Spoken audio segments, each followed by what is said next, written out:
महाशिवरात्रि के दिन भगवान शंकर और माता पार्वती की कथा कहेंगे। आप लोग भी सुनिएगा। महाशिवरात्रि की आप सभी को हार्दिक शुभकामनाएं।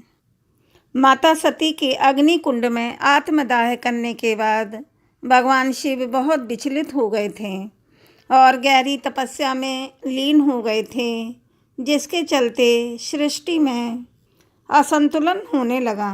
जिसके बाद आदि शक्ति ने शिव को पाने के लिए 107 बार धरती पर अलग अलग रूपों में जन्म लिया। 108वीं बार देवी सती ने ही पर्वतराज हिमालय के घर माता पार्वती के रूप में पुनः जन्म लिया। बचपन से ही पार्वती महादेव की उपासना में लीन रहा करती थीं। जैसे जैसे वे बड़ी हुईं, उनका संकल्प और अधिक दृढ़ होता गया कि वे केवल भगवान शिव से ही विवाह करेंगी। नारद मुनि ने उन्हें बताया कि महादेव को प्राप्त करने का मार्ग कठिन तपस्या से होकर गुजरता है। माता पार्वती ने कठोर तपस्या का संकल्प लिया और हिमालय में तप करने लगीं। उनकी तपस्या से प्रसन्न होकर भगवान शिव ने उनकी परीक्षा लेने का निश्चय किया। भगवान शिव ने एक ब्राह्मण का रूप धारण करके माता पार्वती के समक्ष अपनी ही निंदा की। उन्होंने शिव को ओघड़दानी, शमशानवासी और सर्पधारी बताकर उन्हें अयोग्य कहा।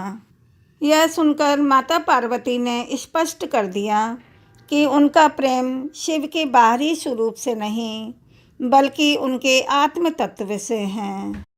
पार्वती की अटूट श्रद्धा देखकर भगवान शिव अपने वास्तविक स्वरूप में प्रकट हुए। माँ पार्वती की निष्ठा, स्पष्टता और गहराई से भगवान शिव अत्यंत प्रसन्न हो गए। उन्होंने अपना असली रूप प्रकट किया और पार्वती को अपनी अर्धांगिनी के रूप में स्वीकार कर लिया।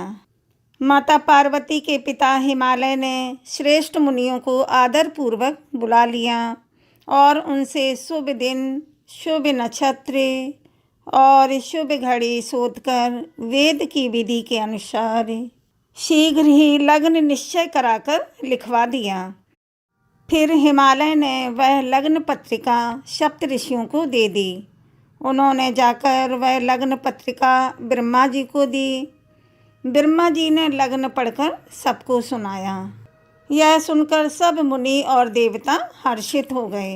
आकाश से फूलों की वर्षा होने लगी, बाजे बजने लगे और 10 दिशाओं में मंगल कलश सजा दिए गए। सब देवता अपने अपने वाहन और विमान को सजाने लगे। मंगल शकुन भी होने लगे और अप्सराएं गाने लगीं। शिव जी के गण शिव जी का श्रृंगार करने लगे। जटाओं का मुकुट बनाकर उस पर सांपों का मोर सजाया गया। शिव जी ने सांपों के ही कुंडल और कंकड़ पहने, शरीर पर विभूति रमाई और वस्त्र की जगह बागंबर लपेट लिया। शिव जी के सुंदर मस्तक पर चंद्रमा, सिर पर गंगा नदी, 3 नेत्र, सिर पर गंगा जी, 3 नेत्र, सांपों का जनेऊ, गले में विष और छाती पर नरमुंडों की माला थी। इस प्रकार उनका वेश अशुभ होने पर भी वे कल्याण के धाम और कृपालु हैं। एक हाथ में त्रिशूल और दूसरे में डमरू सुशोभित हैं। भगवान शिव जी बैल पर चढ़कर चले। बाजे बज रहे हैं। शिव जी को देखकर देवांगनाएं मुस्कुरा रही हैं और कहती हैं कि इस वर के योग्य कोई वधू संसार में नहीं मिलेगी। भगवान विष्णु और ब्रह्मा जी आदि देवताओं के समूह अपने अपने वाहनों पर चढ़कर बारात में चलने लगे। देवताओं का समाज परम सुंदर था, पर दूल्हे के योग्य बारात नहीं थी। तब भगवान विष्णु ने सब दिक्पालों को बुलाकर हंसकर ऐसा कहा कि सब लोग अपने अपने दल समेत अलग अलग होकर चलो। हे भाई, हम लोगों की यह बारात वर के योग्य नहीं है। क्या पराए नगर में जाकर हंसी कराओगे? भगवान विष्णु की बात सुनकर देवता मुस्कुराए और वे अपनी अपनी सेना सहित अलग हो गए। महादेव जी यह देखकर मन ही मन मुस्कुराते हैं कि विष्णु भगवान के व्यंग्य वचन नहीं झूठते। अपने प्यारे विष्णु भगवान के इन अति प्रिय वचनों को सुनकर शिव जी ने भी भृंगी को भेजकर अपने सब गणों को बुलवा लिया। शिव जी की आज्ञा सुनते ही सब चले आए और उन्होंने भगवान शिव शंकर के चरण कमलों में सिर नवाया। तरह तरह की सवारियों और तरह तरह के वेश वाले अपने समाज को देखकर शिव जी हंसे।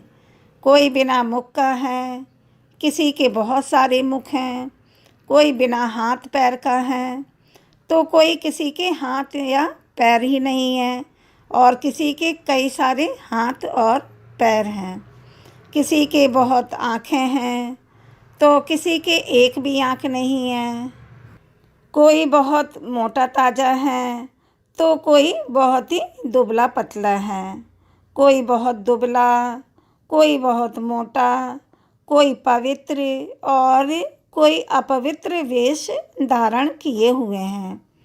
भयंकर गहने पहने, हाथ में कपाल लिए हैं और सबके सब शरीर में ताज़ा खून लपेटे हुए हैं।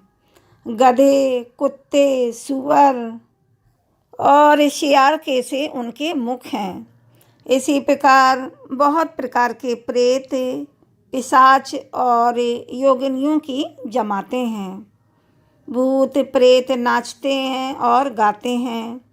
वे सब बड़े मौज में हैं। देखने में बहुत ही बेढंगे लग रहे हैं और बड़े ही विचित्र ढंग से बोलते हैं। बड़े ही बेढंगे लगते हैं और बड़े ही विचित्र ढंग से बोलते हैं। देवताओं व ब्रह्मा विष्णु की बारात नगर के निकट आई। यह सुनकर नगर में चहल पहल मच गई। अगवानी करने वाले लोग बनाव श्रृंगार करके तथा नाना प्रकार की सवारियों को सजाकर आदर सहित बारात को लेने चले। देवताओं के समाज को देखकर सब मन में अति प्रसन्न हुए और विष्णु भगवान को देखकर अति प्रसन्न हुए। जब हिमालय के लोगों ने शिवजी के दल को देखने लगे तब तो उनके सब वाहन, सवारियों के हाथी, घोड़े, रथ के बैल सभी डरकर भाग चले। कुछ बड़ी उम्र के समझदार लोग धीरज रखकर वहाँ डटे रहे। छोटे लड़के तो वहाँ से सब भाग गए। घर पहुँचने पर जब माता पिता पूछते हैं तब वे भय से कांपते हुए शरीर से कुछ ऐसा क्या बोलें, क्या कहें, कोई बात कही नहीं जाती। यह बारात है या यमराज की सेना। दूल्हा पागल है और बैल पर सवार है। सांप, कपाल और राख ही उसके गहने हैं।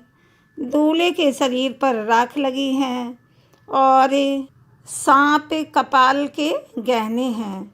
वह नंगा, जटाधारी और भयंकर हैं। उसके साथ भयानक मुख वाले भूत, प्रेत, पिशाच, योगिनियाँ और राक्षस हैं। जो बारात को देखकर जीता बचेगा सचमुच उसके बड़े ही पुण्य हैं और वही पार्वती का विवाह देखेगा। लड़कों ने सब घर यही बात कही। शिवजी का समाज समझकर सब लड़कों के माता पिता मुस्कुराते हैं। उन्होंने बहुत तरह से लड़कों को समझाया कि निडर हो जाओ, डर की कोई बात नहीं है। जो आगे लोग थे वो लोग बारात को लेकर आए। उन्होंने सबको सुंदर जनवासे टहलने को दिए। मैना पार्वती जी की माता ने शुभ आरती सजाई और उनके साथ की स्त्रियां उत्तम मंगल गीत गाने लगीं। सुंदर हाथों में सोने का थाल शोभित हैं। इस प्रकार मैना हर्ष के साथ शिव जी का परछन करने चली। जब महादेव जी को भयानक वेश में देखा तब तो स्त्रियों के मन में भय होने लगा। बहुत ही डर के मारे वो भागकर घर में घुस गईं और भोले बाबा जहाँ जनवासा था वहाँ चले गए। मैना को बड़ा दुख हुआ। उन्होंने पार्वती जी को अपने पास बुला लिया और अत्यंत स्नेह से अपने नील कमल के समान नेत्रों में आंसू भरकर कहा, जिस विधाता ने पार्वती तुमको ऐसा सुंदर रूप दिया, उस मूर्ख विधाता ने तुम्हारे दूल्हे को बावला कैसे बनाया। जो फल कल्प वृक्ष में लगना चाहिए वह जबरदस्ती बबूल में लग रहा है। मैं तुम्हें लेकर पहाड़ से गिर पड़ूंगी और आग में जल जाऊंगी या समुद्र में कूद पड़ूंगी। चाहे घर उजड़ जाए और संसार भर में अपकीर्ति फैल जाए, पर जीते जी मैं इस बावले दूल्हे से तुम्हारा विवाह नहीं करूंगी। रानी मैना को दुखी देखकर सारी स्त्रियां व्याकुल हो गईं। मैना अपनी बेटी पार्वती के स्नेह को देखकर याद करके विलाप करती, रोती और कहती, मैंने नारद का क्या बिगाड़ा था, जिन्होंने मेरा बसता हुआ घर उजाड़ दिया, जिन्होंने पार्वती को ऐसा उपदेश दिया कि जिससे उसने बावले वर के लिए तप किया। नारद जी ने रानी मैना और पार्वती से कहा कि अच्छा वर चाहिए तो पार्वती को तप करना होगा। माता को चिंतित देखकर पार्वती जी ने विवेक युक्त कोमल वाणी से बोली, हे माता, जो विधाता रच देते हैं हमारे कर्म के अनुसार भाग्य और वह टलता नहीं है। ऐसा विचार कर आप चिंता मत करो। इस समाचार को सुनते ही हिमालय पार्वती के पिता और उसी समय नारद जी सप्त ऋषियों को साथ लेकर रानी मैना के पास गए। तब नारद जी ने पूर्व जन्म की कथा सुनाकर सबको समझाया और कहा कि रानी मैना, तुम मेरी सच्ची बात सुनो। तुम्हारी यह लड़की साक्षात जग जननी भवानी है। ये अजन्मा, अनादि, अविनाशिनी ये वो शक्ति हैं जो सदा शिव जी के अर्धांग आधे अंग में रहती हैं।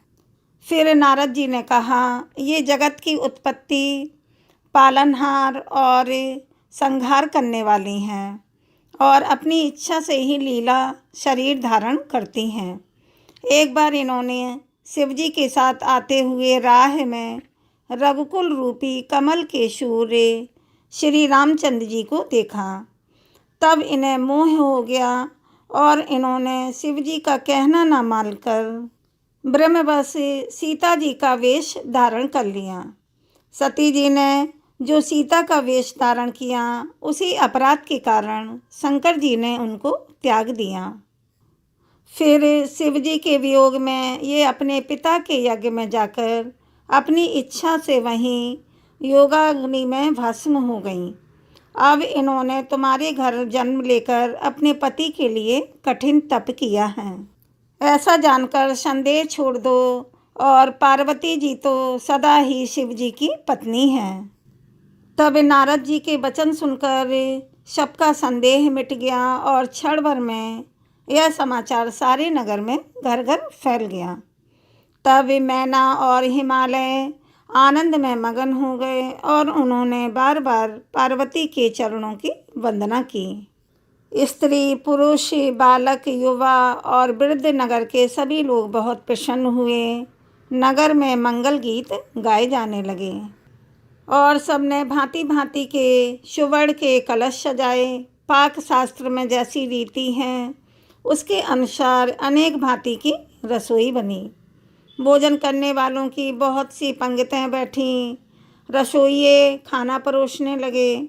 स्त्रियों की मंडलियाँ देवताओं को भोजन कराकर जानकर कोमलवाड़ी से गालियाँ देने लगी। कोमलवाड़ी से गालियाँ देने लगीं। शिव जी ने बाद में लोगों के कहने पर दूल्हे की तरह वस्त्र धारण किए। मुनियों ने हिमालय को लग्न पत्रिका सुनाई और विवाह का समय देखकर देवताओं को बुला भेजा। सभी देवता आए, सबको योग्यता अनुसार आसन दिए गए। वेद की रीति से वेदी सजाई गई और स्त्रियां सुंदर श्रेष्ठ मंगल गीत गाने लगीं। वेदिका पर एक अत्यंत सुंदर दिव्य सिंहासन था जिसकी सुंदरता का वर्णन नहीं किया जा सकता, क्योंकि वह स्वयं ब्रह्मा जी के द्वारा बनाया हुआ था। ब्राह्मणों को सिर नवाकर और अपने स्वामी श्री रघुनाथ जी का स्मरण करके शिवजी उस सिंहासन पर बैठ गए। मुनीश्वरों ने पार्वती जी को बुलाया और सखियाँ श्रृंगार करके माँ पार्वती को ले आईं। पार्वती जी के रूप को देखते ही सब देवता मोहित हो गए। तुलसीदास जी कहते हैं कि संसार में ऐसा कवि कौन है जो उस सुंदरता का वर्णन कर सके। पर्वतराज हिमालय ने पत्नी मैना सहित कन्यादान का कार्य आरंभ किया।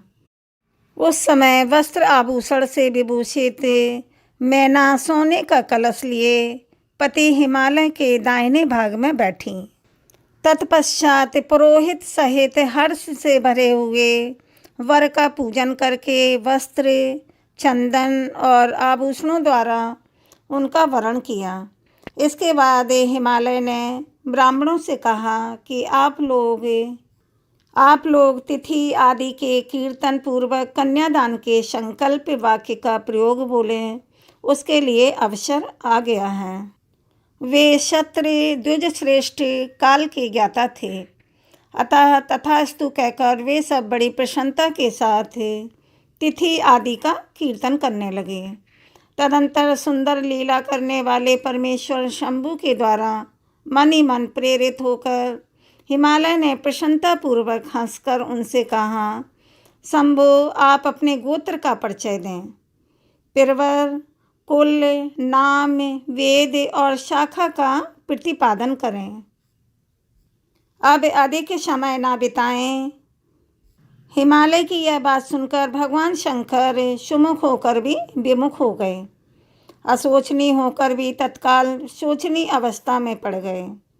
उस समय श्रेष्ठ देवताओं, मुनियों, गंधर्वों, यक्षों और सिद्धों ने देखा कि भगवान शिव के मुख से कोई उत्तर नहीं निकल रहा है। नारद जी यह देखकर हंसने लगे और महेश्वर का मन ही मन स्मरण करके गिरिराज जी से बोले। नारद जी ने कहा, पर्वतराज, तुम मूढ़ता के वशीभूत होकर भी कुछ भी नहीं जानते। महेश्वर से क्या कहना चाहिए और क्या नहीं, इसका तुम्हें पता नहीं है। वास्तव में तुम बड़े महिमूर्ख हो।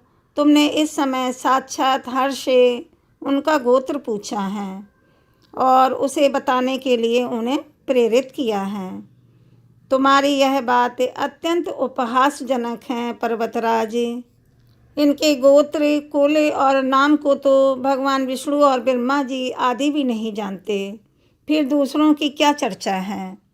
शैलराज, जिनके एक दिन में करोड़ों ब्रह्माओं का लय होता है, उन्हीं भगवान शंकर को तुमने आज काली के तपोबल से प्रत्यक्ष देखा है।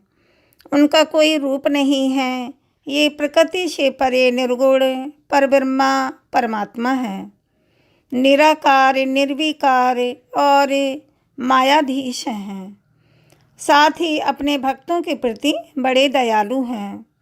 भक्तों की इच्छा से ही ये निर्गुण से सगुण हो जाते हैं। निराकार होते हुए भी सुंदर शरीर धारण कर लेते हैं और अनामा होकर भी बहुत से नाम वाले हो जाते हैं। ये गोत्रहीन होकर भी उत्तम गोत्र वाले हैं, कुलहीन होकर भी कुलीन हैं। पार्वती की तपस्या से ही ये आज तुम्हारे जमाता बन गए हैं, इसमें कोई संशय नहीं है। गिरिश्रेष्ठ, इन लीला बिहारी परमेश्वर ने चराचर जगत को मोह में डाल रखा है। कोई कितना ही बुद्धिमान क्यों ना हो, वह भगवान शिव को अच्छी तरह से नहीं जानता। ब्रह्मा जी कहते हैं, मुने, ऐसा कहकर शिव जी की इच्छा से कार्य करने वाले तुच्छ ज्ञानी देवर्षि ने शैलराज को अपनी वाणी से हर्ष प्रदान करते हुए फिर इस प्रकार उत्तर दिया। नारद जी बोले, शिवा को जन्म देने वाले तात महाशैल, मेरी बात सुनो और उसे सुनकर अपनी पुत्री शंकर जी के हाथ में दे दो। लीला पूर्वक रूप धारण करने वाले सगुण महेश्वर का गोत्र और कुल केवल नाद ही है। इस बात को अच्छी तरह से समझ लो। शिव नादमय है और नाद शिवमय है। यह सर्वथा सही बात है। नाद और शिव, इन दोनों में कोई अंतर नहीं है। शैलेंद्र सृष्टि के समय सबसे पहले लीला के लिए सगुण रूप धारण करने वाले शिवजी से नाद ही प्रकट हुआ था। शिव से पहले नाद ही प्रकट हुआ था, अतः वह सबसे उत्कृष्ट है। हिमालय इसीलिए मन ही मन सर्वेश्वर शंकर के द्वारा प्रेरित हो मैंने आज अभी बीड़ा बजाना प्रारंभ कर दिया था। ब्रह्मा जी कहते हैं, मुने, तुम्हारी यह बात सुनकर गिरिराज हिमालय को संतोष प्राप्त हुआ और उनके मन का सारा विस्मय जाता रहा। तदंतर श्री विष्णु आदि देवता तथा मुनि सबके सब विस्मय रहित होकर नारद जी को साधुवाद देने लगे। महेश्वर की गंभीरता जानकर सभी विद्वान आश्चर्यचकित होकर बड़ी प्रसन्नता के साथ परस्पर बोले, अहो, जिनकी आज्ञा से इस विशाल जगत का प्राकट्य हुआ है, जो परात्पर आत्मबोध स्वरूप स्वतंत्र लीला करने वाले तथा उत्तम भाव से ही जानने योग्य हैं, उन त्रिलोकनाथ भगवान शंभू का आज हम लोगों ने भली भांति दर्शन किया है। उसके बाद हिमालय ने विधि के द्वारा प्रेरित होकर भगवान शिव को अपनी कन्या का दान कर दिया। कन्यादान करते समय वे बोले, परमेश्वर, मैं अपनी यह कन्या आपको देता हूँ, आप इसे अपनी पत्नी बनाने के लिए ग्रहण करें। सर्वेश्वर, इस कन्यादान से आप संतुष्ट हों। इस मंत्र का उच्चारण करके हिमालय राज ने अपनी पुत्री त्रिलोक जननी पार्वती को उन महान देवता रुद्र के हाथ में दे दिया। इस प्रकार शिवा का हाथ शिव के हाथ में रखकर शैलराज मन ही मन बड़े प्रसन्न हुए। उस समय वे अपने मनोरथ के महासागर को पार कर गए थे। परमेश्वर महादेव जी ने प्रसन्न होकर वेद मंत्र के उच्चारण पूर्वक गिरजा के कर कमल को शीघ्र ही अपने हाथ में ले लिया। मुने, लोकाचार के पालन की आवश्यकता को दिखाते हुए उन भगवान शंकर ने पृथ्वी को स्पर्श करके और इत्यादि रूप से काम संबंधी मंत्र का पाठ किया। उस समय वहाँ सब और महान आनंददायक महोत्सव होने लगा। पृथ्वी पर, अंतरिक्ष में तथा स्वर्ग में भी जय जयकार का शब्द गूंजने लगा। सब लोग अत्यंत हर्ष से भरकर साधुवाद देने लगे और नमस्कार करने लगे। गंधर्वगण प्रेम पूर्वक गाने लगे और अप्सराएं नृत्य करने लगी। हिमालय के नगर के लोग अपने मन में परम आनंद का अनुभव करने लगे। उस समय महान उत्सव के साथ परम मंडल मनाया जाने लगा। मैं, विष्णु, इंद्र, देवगण तथा संपूर्ण मुनि हर्ष से भर गए। हम सबके मुखारविंद प्रसन्नता से खिल उठे। तदंतर शैलराज हिमालय ने अत्यंत प्रसन्न होकर शिव के कन्यादान की यथोचित रजामंदी प्रदान की। तत्पश्चात उनके बंधुजनों ने भक्तिपूर्वक भगवान शिव का पूजन करके नाना विधि विधान से भगवान शिव को उत्तम द्रव्य समर्पित किया। हिमालय ने दहेज में अनेक प्रकार के द्रव्य रत्न, पात्र, 1,00,000 सुसज्जित गायें, 1,00,000 सजे सजाए घोड़े, करोड़ हाथी और उतने ही स्वर्ण जटित रथ आदि वस्तुएं दी। इस प्रकार परमात्मा शिव को विधि पूर्वक अपनी पुत्री कल्याणमयी पार्वती का दान करके हिमालय कृतार्थ हो गए। इसके बाद शैलराज ने यजुर्वेद की मन्यंदिनी शाखा में वर्णित स्तोत्र के द्वारा दोनों हाथ जोड़कर प्रसन्नतापूर्वक उत्तम बाड़ी में परमेश्वर भगवान शिव की स्तुति की। तत्पश्चात वेद वेत्ता हिमालय के आज्ञा देने पर मुनियों ने बड़े उत्साह के साथ शिवा के सिर पर अभिषेक किया और महादेव जी का नाम लेकर उस अभिषेक की विधि पूरी की। उस समय बड़ा आनंददायक महोत्सव हो रहा था। ब्रह्मा जी कहते हैं, हे नारद, तदंतर मेरी आज्ञा पाकर महेश्वर ने ब्राह्मणों और अग्नि की स्थापना करवाई और पार्वती को अपने आगे बिठाकर यहाँ ऋग्वेद, यजुर्वेद तथा सामवेद के मंत्रों द्वारा अग्नि में आहुतियाँ दी। तात उस समय काली के भाई मैनाक ने लावा की अंजलि दी और काली तथा शिव दोनों ने आहुति देकर लोकाचार का आश्रय ले प्रसन्नतापूर्वक अग्निदेव की परिक्रमा की। नारद तदंतर शिव की आज्ञा से मुनियों सहित मैंने शिक्षा, शिव विवाह का शेष कार्य प्रसन्नतापूर्वक पूरा किया। फिर उन दोनों दंपति के मस्तक पर अभिषेक हुआ और ब्राह्मणों ने उन्हें आश्रयपूर्वक ध्रुव का दर्शन कराया।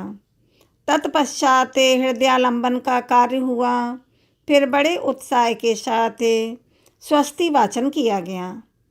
इसके पश्चात ब्राह्मणों की आज्ञा से शिव ने शिवा के सिर में सिंदूर दान किया। उस समय गिरिराज नंदिनी उमा की शोभा अद्भुत और अवर्णीय हो गई। फिर ब्राह्मणों के आदेश से वे शिव दंपति एक आसन पर विराजमान होकर भक्तों के चित्त को आनंद देने वाली उत्तम शोभा पाने लगे। इस प्रकार विधि पूर्वक उस वैवाहिक यज्ञ के पूर्ण हो जाने पर भगवान शिव ने मुझे लोक स्रष्टा ब्रह्मा का पूर्ण पात्र दान किया। फिर शंभु ने आचार्य को गोदान किया। मंगलदायक जो बड़े बड़े दान बताए गए हैं वे भी सहर्ष संपन्न किए गए। तत्पश्चात उन्होंने बहुत से ब्राह्मणों को पृथक पृथक 100 स्वर्ण मुद्राएं दी, करोड़ों रत्न दान किए और अनेक प्रकार के द्रव्य बांटे। उस समय सब देवता तथा दूसरे दूसरे चराचर जीव मन में बड़े ही प्रसन्न हुए। जोर जोर से जय जयकार की ध्वनि होने लगी। सब और मांगलिक के शब्द और गीत होने लगे। वाद्यों की मनोहर ध्वनि सबके आनंद को बढ़ाने लगी। इसके बाद श्री विष्णु में देवता, ऋषि तथा अन्य सब लोग गिरिराज से आज्ञा लेकर बड़ी प्रसन्नता के साथ ही शीघ्र ही अपने अपने डेरे में चले आए। उस समय हिमालय नगर की स्त्रियां आनंद मग्न होकर भगवान शिव और माँ पार्वती को लेकर कोहबर में गईं। वहाँ उन सब ने आदरपूर्वक वर वधू से लोकाचार का संपादन कराया। उस समय सब और परम आनंददायक महान उत्सव छा रहा था। महान उत्साह था। तदंतर वे स्त्रियां उन लोक कल्याणकारी दंपति को साथ लेकर परम दिव्य वासभवन में ले गईं और वहाँ भी प्रसन्नतापूर्वक लोकाचार का संपादन किया। इसके बाद गिरिराज के नगर की स्त्रियों ने समीप आकर मंगल कृष्य करके उन नव दंपति को केलीगृह में पहुँचाया और जय ध्वनि करती हुई उनके गठबंधन की गांठ खोलने आदि का कार्य संपन्न किया। उस समय उन नूतन दंपति को देखने के लिए 16 दिव्य नारियां बड़े आदर के साथ शीघ्रतापूर्वक वहां आईं। उनके नाम इस प्रकार हैं: सरस्वती, लक्ष्मी, सावित्री, गंगा, अदिति, सची, लोपामुद्रा, आरुधंती, अहिल्या, तुलसी, स्वाहा, रोहिणी, पृथ्वी, शतरूपा, संज्ञा तथा रति। ये देवांगनाएं तथा मनोहारिणी देवकन्या, नागकन्या और मुनि कन्याएं भी वहां आ पहुंची। वहां जितनी स्त्रियां उपस्थित थीं उन सब की गणना करने में कौन समर्थ है। और उनके लिए दिए हुए रत्नमय सिंहासन पर भगवान शिव प्रसन्नतापूर्वक बैठे। उस समय उन्होंने शिव से नाना प्रकार की विनोदपूर्वक बातें करीं और मजाक की बातें हुई। तदंतर प्रसन्न चित्त हुए महेश्वर ने अपनी पत्नी के साथ मिष्टान्न भोजन और आचमन करके मीठा पान खाया। और इसी अवसर पर अनुकूल समय जानकर प्रसन्न हुई रति ने दीन वत्सल भगवान शंकर से कहा, भगवान पार्वती का पाणी ग्रहण करके आपने अत्यंत दुर्लभ सौभाग्य प्राप्त किया है। बताइए मेरे प्राणनाथ को जो सर्वथा स्वार्थ रहित थे, आपने क्यों भस्म कर डाला। अब यहाँ मेरे पति को जीवित कीजिए और अपने अंतःकरण में काम संबंधी व्यापार को जगाइए। आपको और मुझको जो समान रूप से वियोग जनित संताप प्राप्त हुआ है, उसे दूर कीजिए महेश्वर। आपके इस विवाह उत्सव में सब लोग सुखी हैं और सभी लोग सुखी हुए हैं। केवल मैं ही अपने पति के बिना दुख में डूबी हुई हूँ। देवशंकर प्रसन्न होइए और मुझे शनात कीजिए। दीनबंधु परम प्रभु अपनी कही हुई बात को सत्य कीजिए। चराचर प्राणियों सहित तीनों लोकों में आपके सिवा दूसरा कौन है जो मेरे दुख का नाश करने में समर्थ हो। ऐसा जानकर आप मुझ पर दया कीजिए। दीनों पर दया करने वाले नाथ, सबको आनंद प्रदान करने वाले, अपने इस विवाह उत्सव में भी मुझे भी और उत्सव संपन्न बनाइए। मेरे प्राणनाथ के जीवित होने पर ही अपनी प्रिया पार्वती के साथ आपका सुंदर विहार परिपूर्ण होगा, इसमें कोई संशय नहीं है। हे सर्वेश्वर, आप सब कुछ करने में समर्थ हैं, क्योंकि आप ही परमेश्वर हैं। यहाँ अधिक कहने से क्या लाभ। सर्वेश्वर, आप शीघ्र ही मेरे पति को जीवित कीजिए। ऐसा कहकर रति ने गांठ में बंधा हुआ कामदेव के शरीर का भस्म शंभू को दे दिया और उनके सामने हे नाथ कहकर रोने लगी। रति का रोदन सुनकर सरस्वती आदि सभी देवियां रोने लगीं और अत्यंत दीन वाणी में बोली, हे प्रभु, आप नाम भक्त वत्सल हैं, आप दीनबंधु दया के सागर हैं, अतः काम को जीवन दान दीजिए और रति को उत्साहित कीजिए। आपको नमस्कार है। ब्रह्मा जी कहते हैं, हे नारद, उन सब की यह बात सुनकर महेश्वर प्रसन्न हो गए। उन करुणा सागर भगवान प्रभु ने तत्काल ही रति पर कृपा की। भगवान शूलपाणी की अमृतमयी दृष्टि पड़ते ही पहले जैसे रूप वेश से युक्त अद्भुत मूर्तिधारी सुंदर कामदेव उस भस्म से प्रकट हो गए। अपने पति को वैसे ही रूप, आकृति, मंद मुस्कान और धनुष बाण से युक्त देखे रति ने महेश्वर को प्रणाम किया और वह कृतार्थ हो गई। उसने प्राणनाथ की प्राप्ति कराने वाले भगवान शिव को प्रणाम किया और अपने जीवित पति के साथ हाथ जोड़कर बारंबार स्तवन किया। पत्नी सहित काम की हुई स्तुति को सुनकर भगवान शंकर अत्यंत प्रसन्न हुए और इस प्रकार बोले। भगवान शंकर ने कहा, मनोभव, पत्नी सहित तुमने जो स्तुति की है उससे मैं बहुत प्रसन्न हूँ। स्वयं प्रकट होने वाले काम, तुम वर मांगो, मैं तुम्हें मनोवांछित वस्तु दूंगा।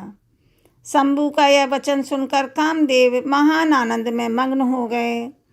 कामदेव ने कहा, हे देवों के देव महादेव, करुणा सागर प्रभु, यदि आप मुझ पर प्रसन्न हैं तो मेरे आनंददायक होइए प्रभु। पूर्व काल में मैंने जो अपराध किया था उसे क्षमा कीजिए। स्वजनों के प्रति परम प्रेम और अपने चरणों की भक्ति दीजिए। कामदेव का यह वचन सुनकर परमेश्वर शिव प्रसन्न हो गए और बोले, बहुत अच्छा। इसके बाद उन करुणानिधि ने हंसकर कहा, महामते कामदेव, मैं तुम पर प्रसन्न हूँ। तुम अपने मन से भय को निकाल दो, भगवान विष्णु के पास जाओ और इस घर से बाहर ही रहो। तदंतर काम शिव जी को प्रणाम करके बाहर आ गया। विष्णु आदि देवताओं ने उसे आशीर्वाद दिया।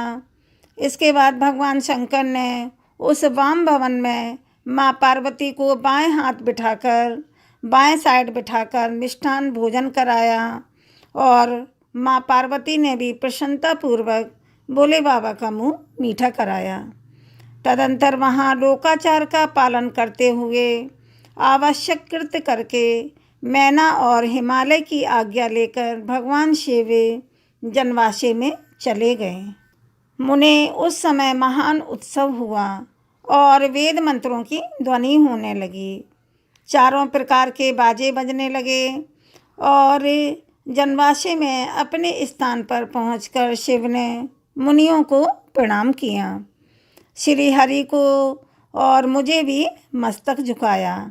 फिर सब देवता आदि ने उनकी वंदना की।